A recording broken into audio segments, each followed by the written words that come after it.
Guys, langsung aja nih, ini masih kenal kan nih, ini mantan LKPP nih, mantan terindah. Nah, kalau mantan terindah kan ada Pak Agus Prabowo, Pak Roni, Pak Agus Raharjo. Nah, ini satu aja mantan terindah nih guys. Yang pernah di LKPP, ini adalah Pak Agus Agus Sugeng, kok Selamat Budi itu mah satu lagi. Pak Agus Sugeng ya, ini Selamat Budi juga itu ya, ex LKPP ya. Pak Agus Sugeng, cerita dong Pak Agus Sugeng ini gimana nih dulu tuh ceritanya kok tiba-tiba saya masuk Pak Agus Sugeng udah nggak ada nih di LKPP ini, ceritanya gimana nih? Nih Pak Eldi ya. Gimana? Dalam kehidupan, Wis, berat. ini Pak Eldi tadi nanya filsafat kehidupan gitu kan? Iya siap. Dalam kehidupan itu seseorang sudah ada ruang dan waktu. Wis, super. Kan? Iya. Saya mencoba untuk dalam setiap fase kehidupan itu sudah mencoba untuk bisa di satu ruang yang kita impikan gitu. Udah. Misalnya nih teman-teman, di umur 25 misalnya seorang bujangan, itu 25 itu berarti masuk ke masa pernikahan gitu. Oke. Jadi dia masuk di fase itu. Oke, 20-an itu ya. Oke, 25. Kemudian di fase 40-an dia secara kematangan psikologis sebagai seorang muda itu sudah matang di situ. Jadi kalau pohon kalau sudah matang maka harus dijual di pasar. Dijual di pasar sudah atau berbuah mungkin ya, dinikmati oleh pihak lain. Kalau dia di dalam pohon itu, maka buah itu akan membusuk dan kemudian tidak akan bisa dinikmati. Aduh, saya membusuk dok kalau gitu, ini bahaya. Oh bukan, ini beda konteks ya.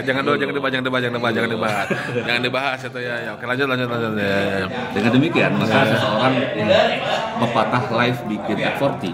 Oke. Mungkin ada korelasinya. Karena 40 itu adalah bagian kematangan. Oke. Dan kemudian kalau di hadis dikatakan bahwa orang yang umur 40 harus mensyukuri karena dia dikasih umur panjang. Jadi alhamdulillah. Jadi kriteria umur panjang itu sesuai hadis itu umur 40. Umur 40. Dia harus syukuri. Jadi setelah 40, dia harus merasa bersyukur dengan kenikmatan yang sudah dinikmati selama 40 tahun itu. Alhamdulillah, masya Allah. Siap. Tinggal mensyukuri waktu sampai dia nanti diberhentikan oleh Allah SWT.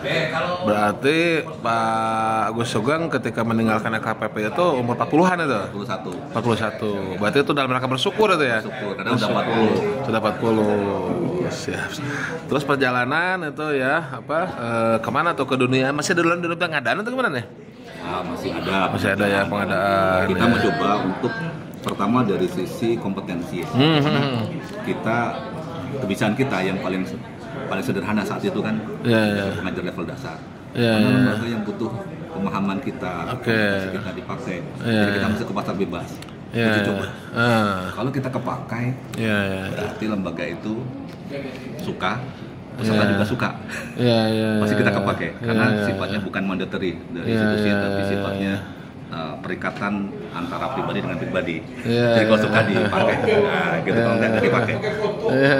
Gitu ya.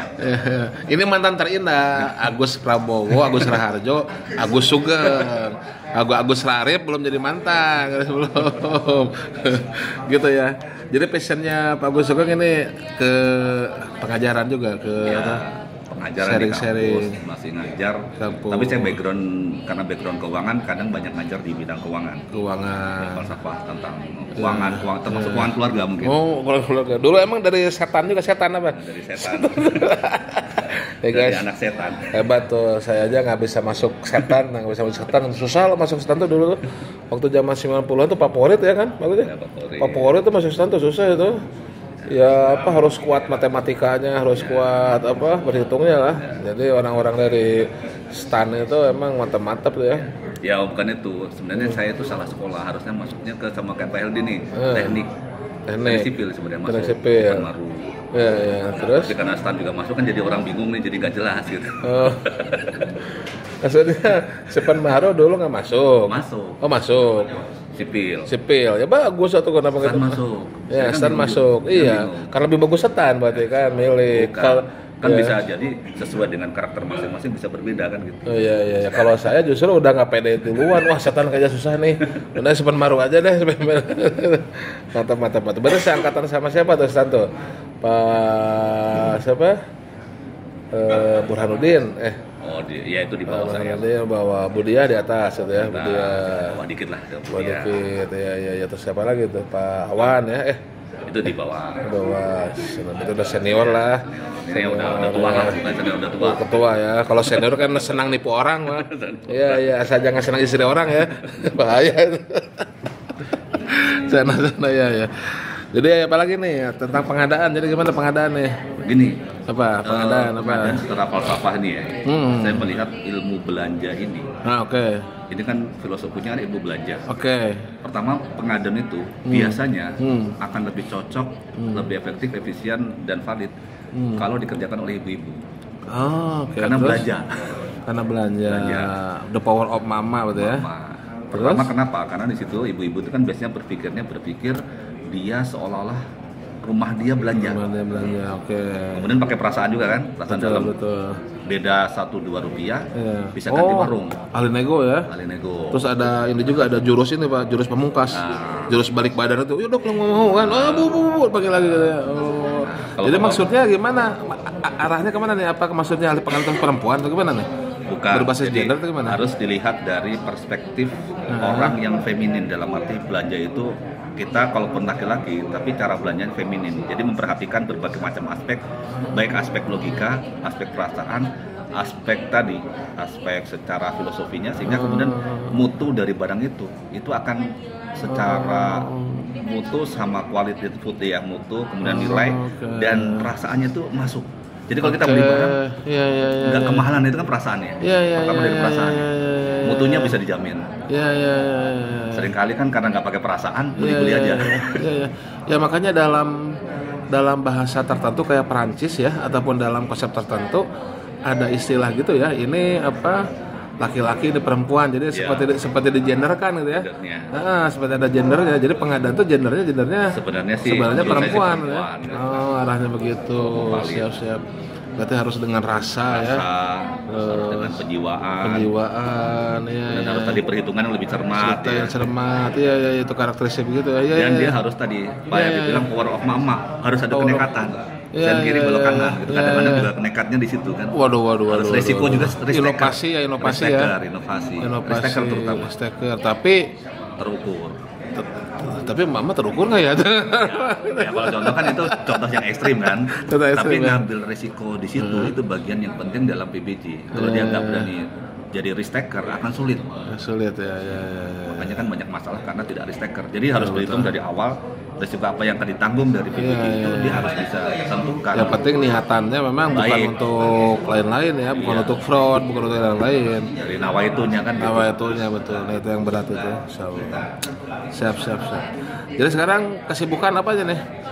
Kesibukan ya seperti biasa lah. Biasa ya. Ini gitu kan. Kadang-kadang di rumah yang menikmati kehidupan pagi jalan. Katanya gitu. Udah ini kembali ke alam nih, atau gimana? Ya kalau pagi ngeliat pemandangan di dekat rumah, ada danau, alhamdulillah ya, ada makan nasi uduk ya di pinggir.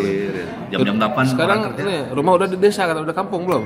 Ya udah merencanakan lah kita based on back to village ya. Back to village ya.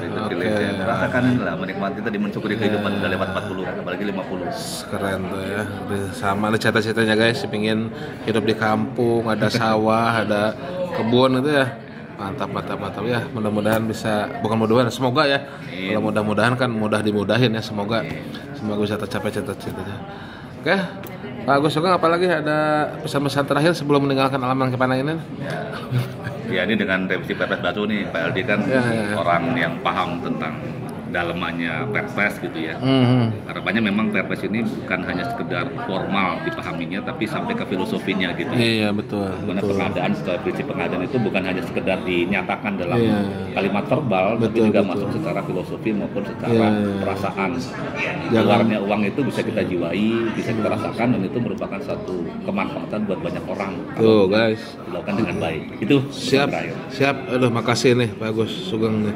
Tuh guys, itu apa, jadi jangan berdebat tekstual aja Pak ya. Tapi dalamannya ini maksudnya apa sih? Sebetulnya kalau kita bisa nangkap dalamannya apa, substansinya apa, nggak bakal ada perdebatan tekstual ya. Kembalikan ke tujuan, prinsip, etika, segala macam. Oke, Agus. Thank you, makasih. Terima kasih. Sehat-sehat selalu. Makasih. Salam bahagia selalu. Salam pengadaan. Oke guys, makasih guys ya. Nah, ini tokoh kita nih, the man of the week.